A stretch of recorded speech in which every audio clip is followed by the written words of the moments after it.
A very good morning to all of you. Welcome to module number 3. So we have successfully completed module 1 and module 2. In module 3 we are going to discuss combinational logic design or combinational logic circuit design. For today's lecture is concerned, I am going to show you how to construct the added circuit and subtracted circuits. So we'll revise the previous classes. So in the last 15 classes or 20 classes, we have covered number systems, conversions of different number systems, and then we have seen switching algebra, Boolean expression minimization by Boolean algebra, and K-map and Quine-McCluskey method. So all these things we are going to use, like your basic gates, your universal gates will be used for the constructing of combination logic circuits. At the same time, you are going to use K-map method for the minimization of our combination logic circuit design also. So these are like a pillars for the combination logic circuit design. So in digital design, in unit number 3, we are going to cover, as I said in the introduction class, we are going to cover arithmetic units like adders, subtractors, then encoders, decoders, code converters, then demultiplexers, comparators, parity circuits. So these are a brief overview of your module 3 syllabus. So in digital logic design, we have two kind of circuits. One is a combination logic circuit. Second one is a sequential logic circuits. We are going to see these two circuits in the upcoming lectures. So as far as module 3 concerned, we are going to talk about only a combinational logic circuit. Now we will try to see what is meant by combinational circuit and what is meant by sequential logic circuit and what are the major differences between these two. For the timing, you may not get clear picture, but the moment you start working on both the circuits, you will be understanding the differences between these two circuits even more clearly. We'll start with what is meant by. So what is meant by combination logic circuit? Combination logic circuit which is having more than one input and more than one output. Okay, something like this. If you look at here, so this black diagram, this black box is a circuit that we are going to design. So which has n inputs based on our requirement, and we are going to have m outputs based on our requirement. Okay, this is a basic thing. And if you look at here, the combination logic circuit output depends only on the current input, whatever the current input you are having. So in case of combination logic circuit, your output completely depends upon the present state of the input. It doesn't care about the previous output, and it doesn't have any memory to remember the previous output. Okay, so that means whatever you give the input, according to the input it will give the output and doesn't remember the previous output. Example is a simple adder circuit. Suppose you have added 1 plus 1 in the previous execution. You are going to produce sum 0 and carry 1. In the next execution, if I keep 0 1, it just goes to your sum is 1 and carry is 0 without worry about the previous state. So that is a combination logic circuit work. And similarly, if you look at the sequential logic circuit, it is same as your combination circuit. Only difference is your output. Your output at any point of time depends upon the previous output as well as current input. Both it depends upon both whatever input you are going to give as well as the previous output. And it has a memory element like flip-flop. It is going to store the previous output and it is going to feed back to the same circuit for the next output. Suppose your input is changing. For the next input, it will cover the input sequence of the input bits as well as the previous output as an input for the circuit and produce an output. For a simple example, if you take the counter, like if you take any counters like which counts from 0 to 10. So suppose your counter is showing 7 in the previous case, the next output depends upon the present input as well as the previous output. Either suppose if it is 7, either it can go to 6 or it can go to 7 with respect to 7. That means, and depend upon the input as well as the current output. So that's how your sequential circuit stores the previous output, and your next output depends upon the both input as well as the previous outputs. So the example is a basic counters. Wherever you see counting sequence, it has to see the previous output, then it has to increase its count or decrease its count, whether it's up counter or down counter. So this is a very basic difference between the combination logic circuit and sequential logic circuit. I'm going to list out other differences in a moment. If you take a combination circuit, as I said, its output depends only on the present input, and there is no feedback between input and output. That means you are not worried about the previous output. And in this case, speed is fast. The moment you apply the input, you will see the output. Design also very easy. And if you want to construct a combination logic circuit, you are going to use basic logic gates or universal gates as a basic building blocks. And this circuit do not have any memory, as I said in the previous slide. And this is time independent. You don't have to wait for the clock to activate the circuit. It just the moment you apply the input, your output will be appeared. And as I said, it doesn't have any clock, so it doesn't require any triggering also. It just works the moment you apply the inputs. This is all about combinational circuit. Now if you go to sequential circuit, so this is a basic example for the combination circuit, like encoders, decoders, multiplexer, demultiplexer. Now if you go to sequential circuit, its output depends upon at any point of time the current input as well as the previous output, and there is a feedback as you seen in the previous slide. And speed is slow because your memory element has to give the input to the your memory element has to give the feedback output to the input side. And this design will be very complex because you have to consider the previous output all the time. And if you want to design a sequence circuit, you are going to use flip-flops as a building block for the sequential circuit. And as I said, it has a memory element. This memory element is nothing but flip-flops. This is time dependent, like depending on your clock it will act, whether it is supposed to be activated at the positive edge or activated should be at the negative edge, or maybe a level trigger. Depending on that only your circuit will act. If the clock is not activated, your circuit will not respond to any other input combinations. And this requires a triggering. As I said, it can be positive edge triggering or negative edge triggering.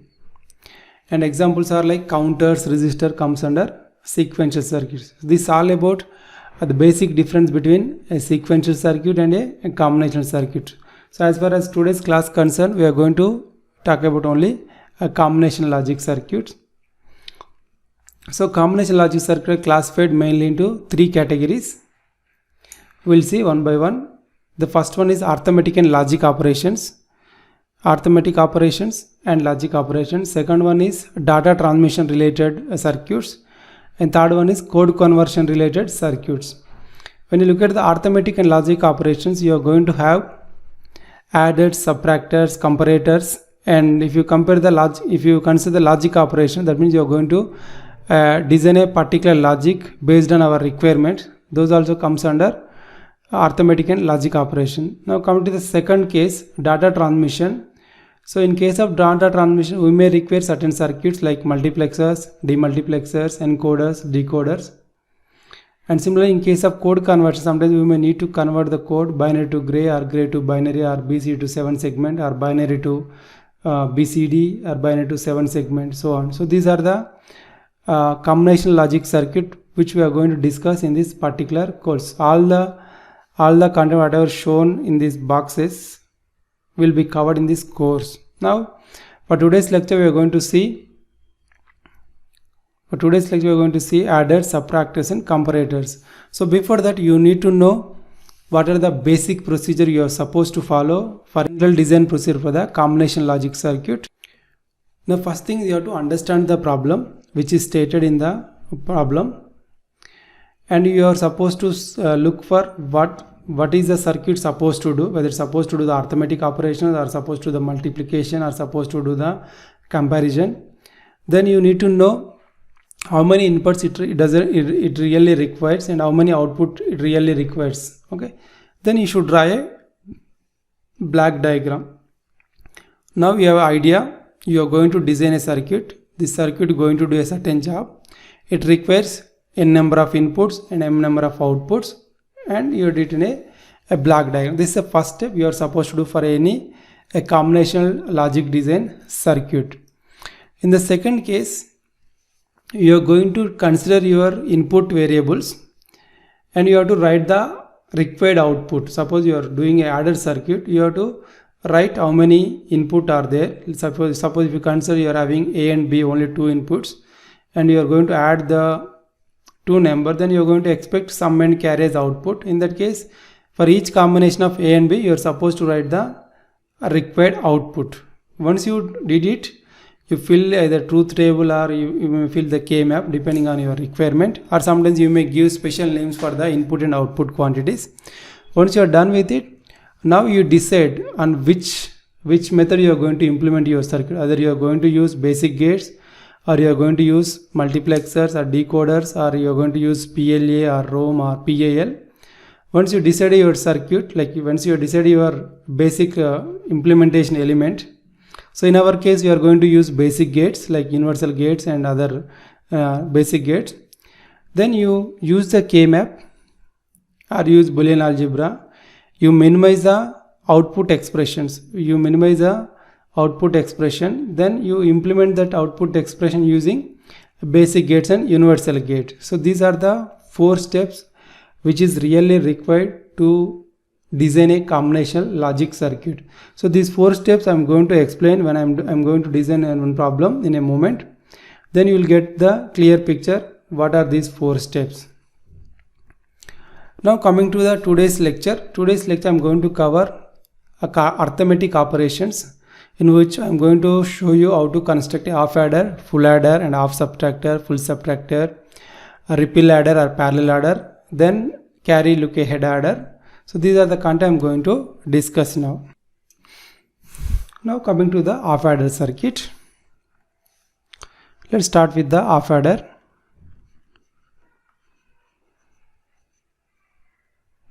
So half adder, so this is a problem statement. You are supposed to design a half adder. So half adder supposed to add only 2 numbers which are having only 1 bit. Please remember, which are having only 1 bit. Let us take simple example. Let's take A is my number, B is my number.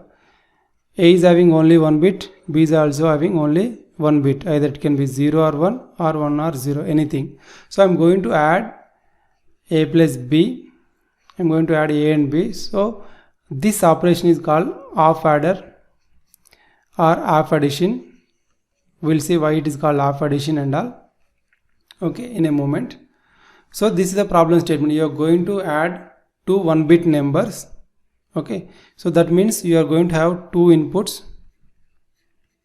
Agree all of you? You are going to have 2 input numbers because you are going to add 2 1-bit numbers. Then when you add 2 numbers, you are going to produce sum and carry. That means you are going to have 2 output. So you are having 2 input quantities, 2 output quantities. Now I can draw a black diagram very clearly that this is a circuit which I am going to design. That circuit is called half adder. This half adder going to add 2 1-bit numbers.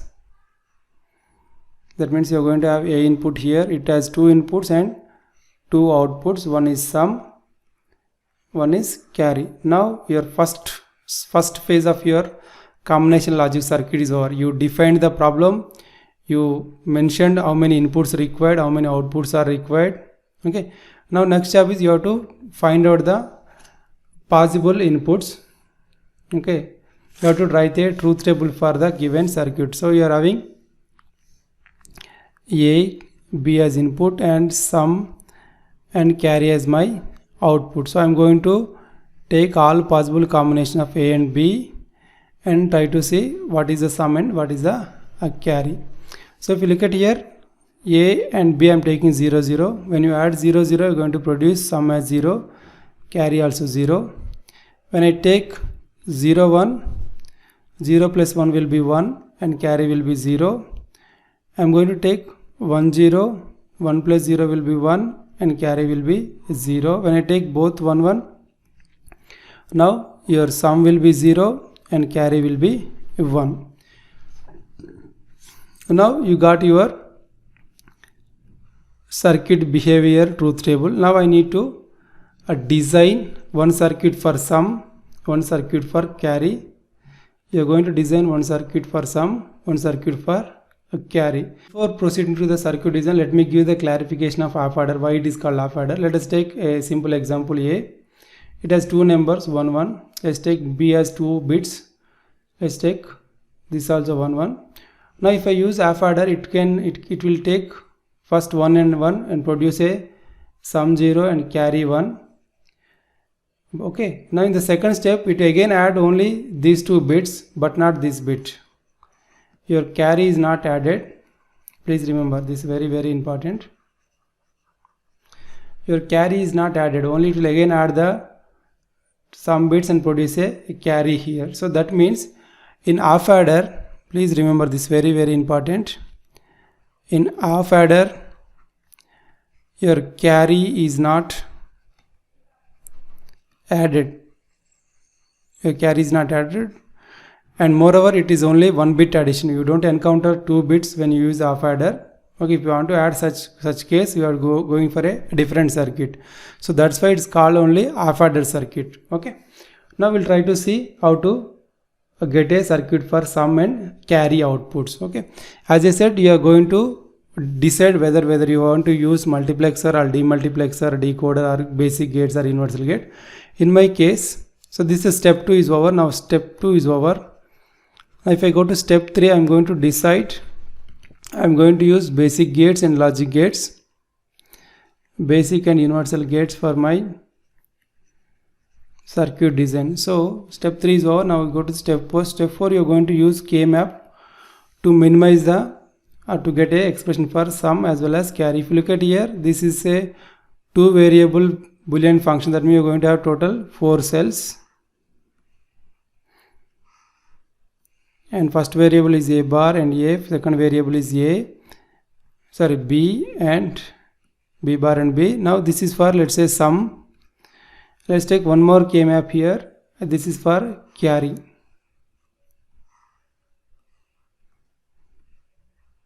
So you are going to get 2 expressions, one for sum, one for carry. If you fill your K-map, 0 0 is 0 and 0 1 is 1, 1 0 is 1, 1 1 is 0. Similarly, in case of carry, 0 0 is 0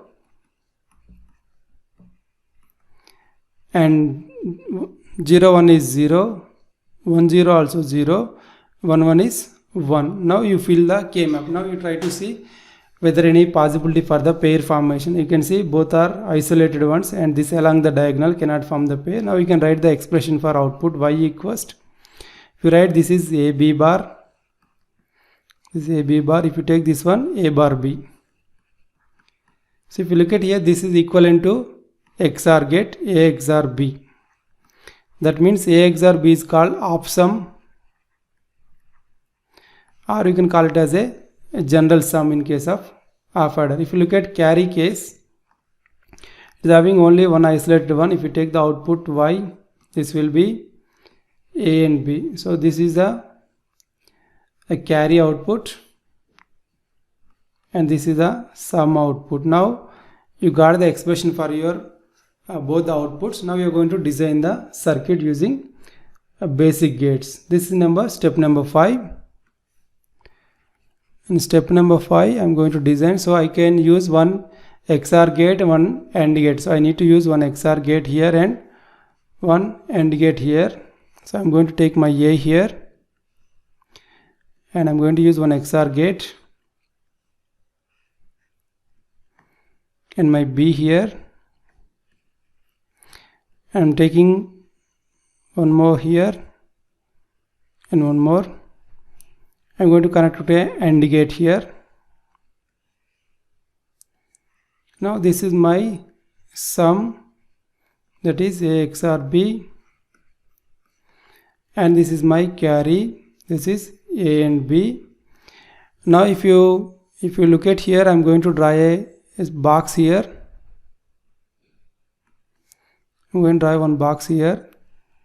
So this was a box which I discussed in the first, which in the starting I said I am going to have 2 inputs for a particular circuit. That I said A and B are my inputs and sum and carry are my output. I said there is a circuit This circuit is nothing but this box. So we designed our circuit. Now this circuit going to do the half adder operation. Now we'll try to see a simulated software DEETS, in which I'm going to show you how your half adder is going to work. Now you can look at the simulation here. This half adder circuit which is constructed using a DEETS software. So I'm going to show you, this is my A input, this is my B input, and this is my combination logic circuit, and this is my sum, and this is my carry. If I make A equals to 1, you can see clearly your sum is 1, carry is 0. Now I'm going to make A 0 and B 1. You can see your sum is 1, carry is 0. I'm going to make both 1s. In this case, you are supposed to produce sum 0 and carry 1. So our circuit is working properly. So this is all about half adder. The problem with half adder is when you cannot add more than 1 bit number. Please remember this, very important. So the basic problem with half adder is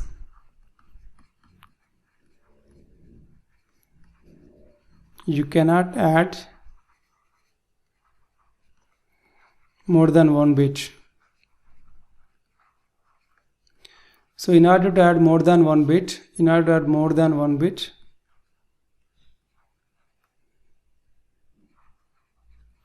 we are going to use full adder.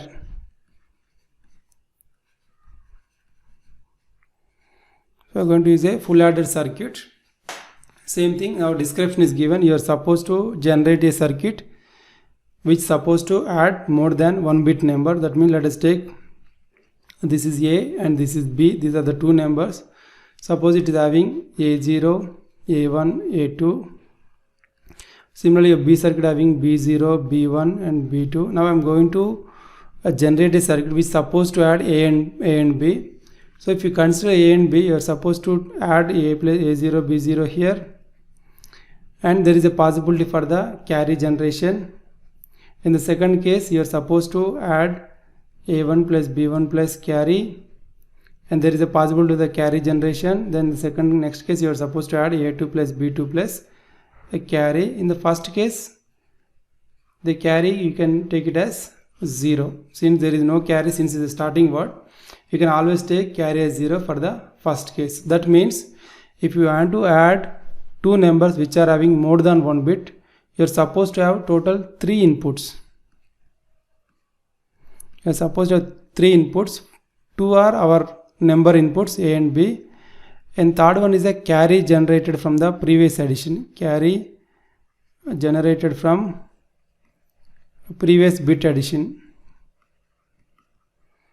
Please remember, in case of full adder, you are going to add more than 1 bit number. When you want to add in such a case, you are going to add your carry bit from the previous addition to the existing next level bits. In that case, you are supposed to have total 3 inputs. And when you add two numbers, you are going to produce always sum and carry. That means you are going to have 2 outputs. You are going to produce sum and carry. Now your idea is very clear. You are going to have a circuit. I am just keeping a black box now. And this black box I am going to design now. This is a full adder. For this circuit I am going to have 3 inputs. 2 are my data bits and third one is Cin. Sometimes we just represent it as C. This Cin can be taken 0 for the first bits. Please remember, Cin can be taken as 0 for the first bits when you are designing a circuit. And later part Cin is whatever the carry generated from previous addition. Whatever the carry generated from the previous addition, it is going to produce 2 outputs, sum and carry. Now we will try to define the truth table, how your truth table is supposed to work. Let me take a table here, because this is my A input and this is my B input and this is my C. This is nothing but a carry in from the previous addition. And this is my sum and this is my carry. Now I am going to write all possible combinations. So 0 0 when carry is 0, and 0 0 when carry is 1. This is from the previous addition, please remember, and 0 1 and carry from the previous addition is 0 and 0 1 and carry from the previous addition is 1, then 1 0 and carry from the previous addition is 0 and 1 0 and carry from the previous addition is 1. So you are considering all possibilities.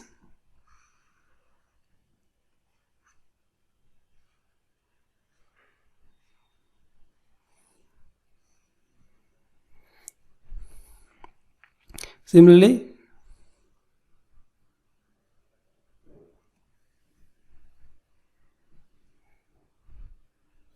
1 1 when the previous carry is 0 and 1 1 with previous carry is 1.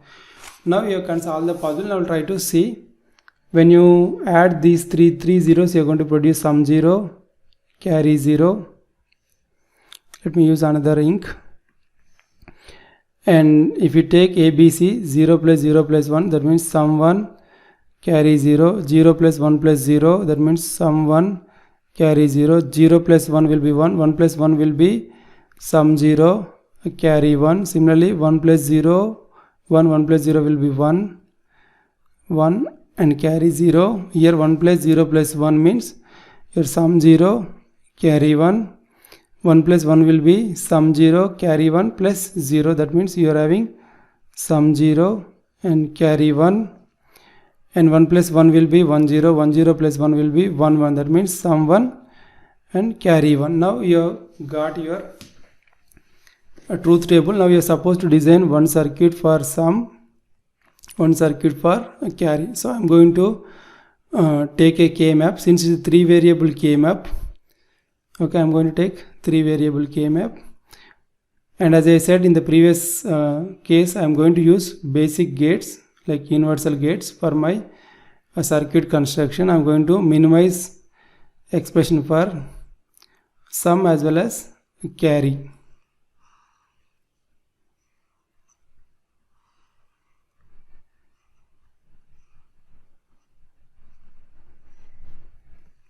Let's take this as a sum and this is for carry. If I fill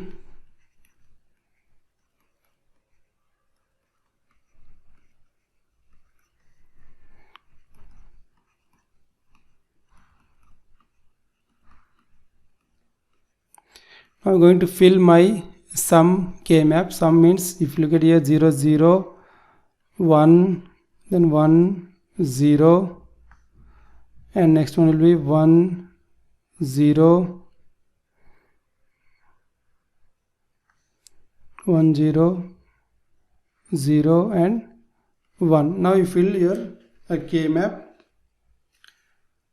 1 0 and 0 1. Please remember, if you look at here, this binary equivalent of M0, M1, M2, M3. Please take this order properly, otherwise you will end up with wrong filling and you end up with a,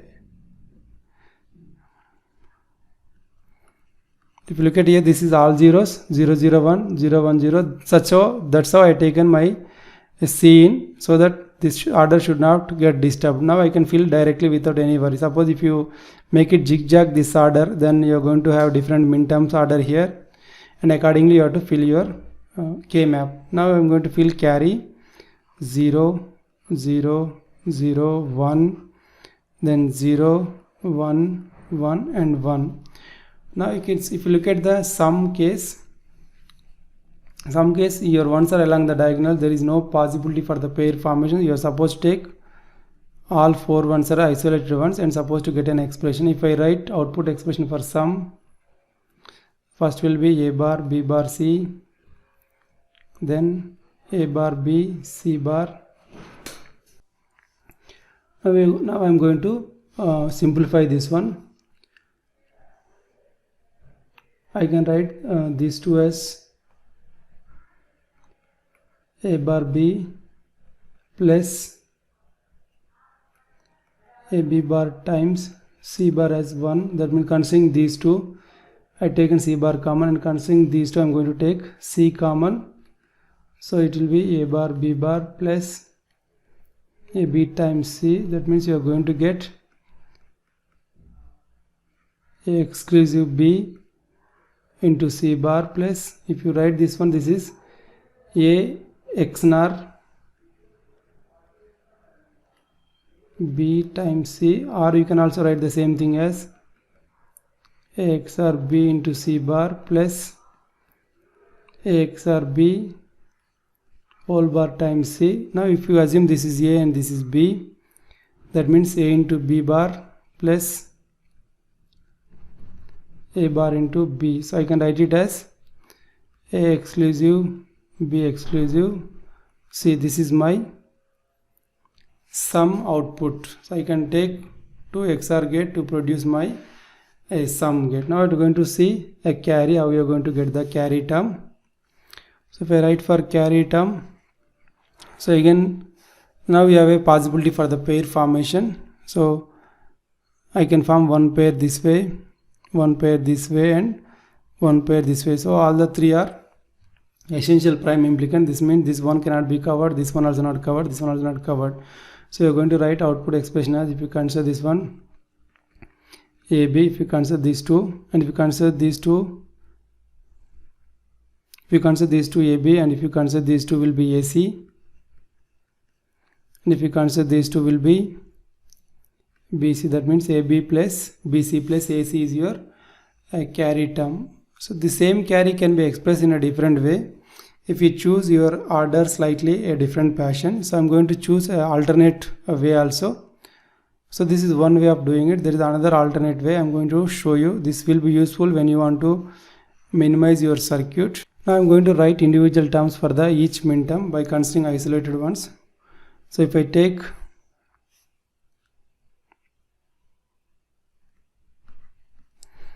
so this one will be ABC plus, if I take this one will be A B bar C. If I take this one A B of C bar, if I take the last one it will be A bar BC. So in these two terms I'm going to take AB common. If I take AB common, AB of C plus C bar, and next is AB bar plus A bar B times C. So if I take common C from these two terms, you are going to have A bar B plus AB bar times C, and this is AB of C plus C bar. So you are going to write AB plus A XOR B times C. So this is the output for carry in a different form. Please remember these two different forms. This will again come back. Please try to remember this is one output form for the carry. This is a second output from the same carry. Okay, why we are taking this way, it will be very clear when you try to design your circuit, how you are going to reduce the circuit complexity. Suppose if I take my sum and carry by this method, I am going to design my circuit as A is my input, B and C. I am going to have first AB as 2 XNOR gate. So I am going to produce A XOR B, and I am going to take this C and I am going to do one more XOR gate here. So now I am going to produce A XOR B XOR C. This is my sum. Now if I want to take carry, I have to take total 3 n term, that is AB.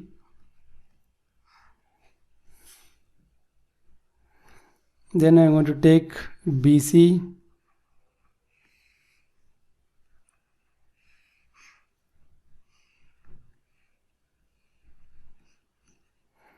Then I am going to take AC. Total 3 n terms.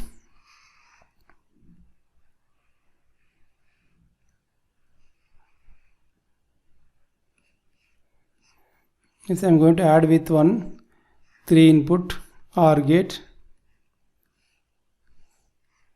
This is my carry. This is one way of taking the circuit. There is a second way. If we consider the second expression, it is going to be very easy. So if in the second case your sum will be same, that means you are going to have A, B, C. First you are going to form one XOR with A and B.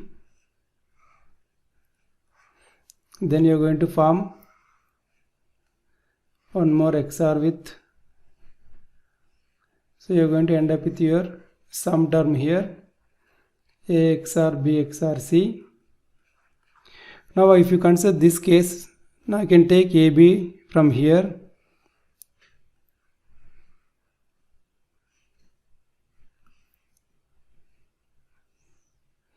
And if you look at here, the second term is A XOR B. This already created here. This 2 is creating A XOR B. I am going to consider this A XOR B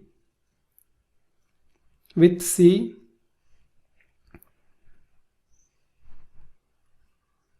So this is going to produce A XOR B times C. And this is produced AB. Now I am going to add these two by using one OR gate. And this is my carry term. So these are the two different circuits for the same full adder. Now I am trying to show you a simulated software. So this is the first circuit where you can see your A and B are XORed first, then and with C. Now you are having expression here. This is your first circuit. Now I am going to show you how you are going to get the result. So let us take all ones case for the simplicity. When you all ones, 1 plus 1 will be 1 0, 1 0 plus 1 will be 1 1. You can see your sum is 1, your carry is 1. Let's take 1 1 0. 1 plus 1 will be 1 0, that means sum 0 and carry 1. Let's take 0 1 1. In this case of 0 plus 1 plus 1, that means sum 0 and carry 1. So this is one circuit, and same half adder can be constructed by using XOR gate. This is a second circuit which we did it, or we can call it this is a full adder with two half adders. If you look at here, this one will create one half adder and this one will create another half adder. That means you are having two half adders. Or else if you want to check the circuit, I will show you circuit here. And this is one half adder and this is another half adder. This half adder 1, this half adder 2. So that means your full adder can be constructed by using two half adders also. I will try to simulate this circuit also. So I am going to test all the ones. You can see here all the ones. Your sum is 1, a carry is 1. Let's take 0 1 1. Your sum is 0 and carry is 1. So this is how you are going to design a full adder circuit by using two half adders. Okay. Now this XOR gate and gate comes under one half adder. This XOR gate and this AND gate comes under one half adder. Or in a simple term, we can draw one more circuit by simply considering the boxes instead of writing the circuit. So I can write one half adder here, and I'm going to take one more half adder here. So I'm going to first give A and B to this half adder, and it produces sum and carry. A carry will be AB and sum will be A XOR B. Okay, now I'm going to take this sum to the next half adder and C to the next half adder. Now we're going to produce sum and carry here. This sum will be A XOR B XOR C, and this carry will be C times A XOR B. Now we are having AB here. I'm going to add this AB with one OR gate. You are going to produce AB plus C into A XOR B. So this is how we can use two half adders to construct the full adder. Now I am going to show you a simple example how your full adder is going to give the result. Let's take a simple example. Your AB having 111 and your B is having 011. When you add using full adder, it will 1 plus 1 will be sum 0 and carry 1. So in the first case, it takes carry as 0.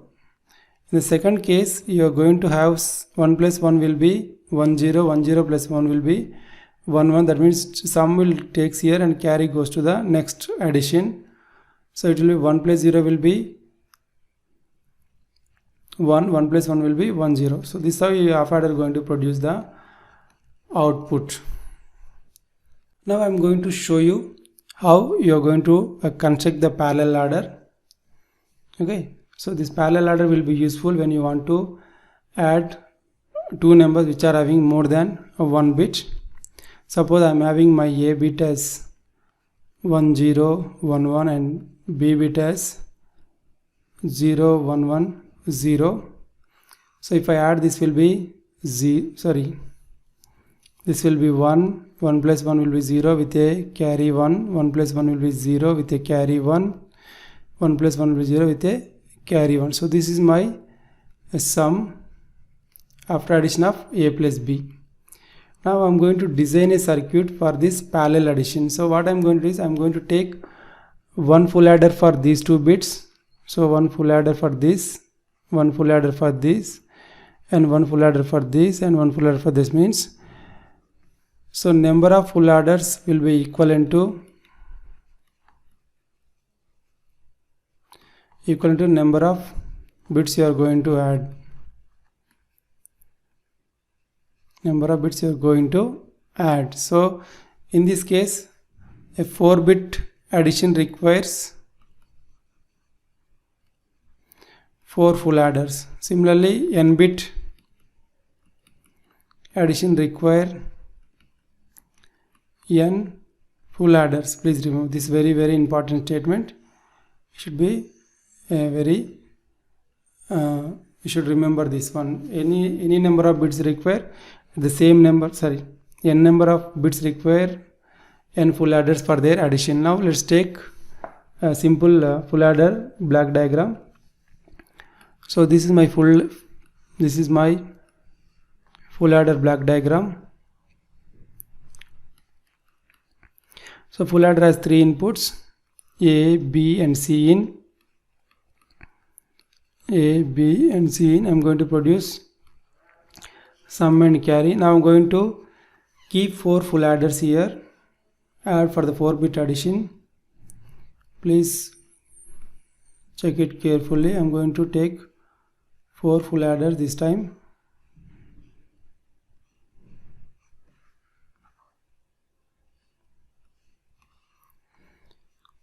So I am having 2 numbers, A and B. Okay, A means A0, A1, A2 and A3. B means B0, B1, B2 and B3. So in our example case, we consider the number instead of notation. We consider numbers. I am going to keep my A0 here, B0 here, and it is going to produce sum 0. For this I am going to take C in as 0. Please remember, when you want to add these two numbers, for the first 2 bits, as I said, you are supposed to take, for first 2 bits, it's supposed to take C in as 0 because there is no scene generated from the previous step. I am going to take C in for 0 and it's going to produce a carry 0, and this carry will be fed back to the second full adder, and here I am going to keep my A1 and B1. So it's going to produce sum 1 and carry 1. Is going to produce carry 1, and this again fed back to the next full adder. So that is again your A2 and B2, and is going to produce sum 2 and carry 2. Your carry will be fed back to the next one, and you are having A3 and B3 here. So you are going to produce sum 3 and a carry 3. So your final answer will be C3, S3, S2, S1 and S0. So this is your answer for the parallel addition of 2 4-bit numbers. Now if you look at this circuit, there is a major problem here. The problem is very straight away. So the moment you apply the inputs here, your second circuit, let the number of the circuit, this is first full adder, second full adder, third full adder and fourth full adder. Your second circuit has to wait. This is very important. Your second circuit has to wait till first circuit generates carry. Till that point, whatever you're going to see here, that is not a valid, because it has to consider the previous carry. Similarly, your third full adder has to wait till first and second adder. Similarly, your third full adder has to wait till your second full adder produce a carry. That means it has to wait 1 plus 2 circuits time. First full adder circuit time and second full adder. Similarly, if you take the fourth full adder, it has to wait till third full adder produce the carry. That means it has to wait 1 plus 2 plus 3 circuits time. So that means for a fourth full adder, it has to wait a time period of propagation delay from this place to this full adder to this full adder, and this full adder to this full adder, and this full adder to this full adder. That means you are going to get a delay. You are going to get a delay in the operation. You are going to get delay in the operation. So we are going to use another circuit where we are going to avoid this delay by generating the carry and sum at the same time without any delay. That we are going to see in the next lecture. That is a carry look ahead adder. Carry look ahead adder.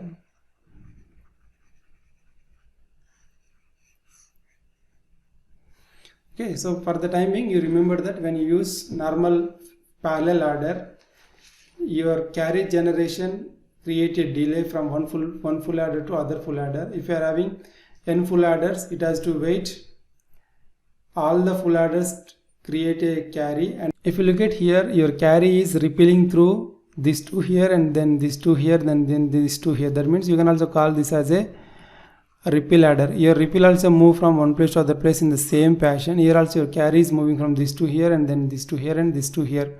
So we call this also a repeal adder.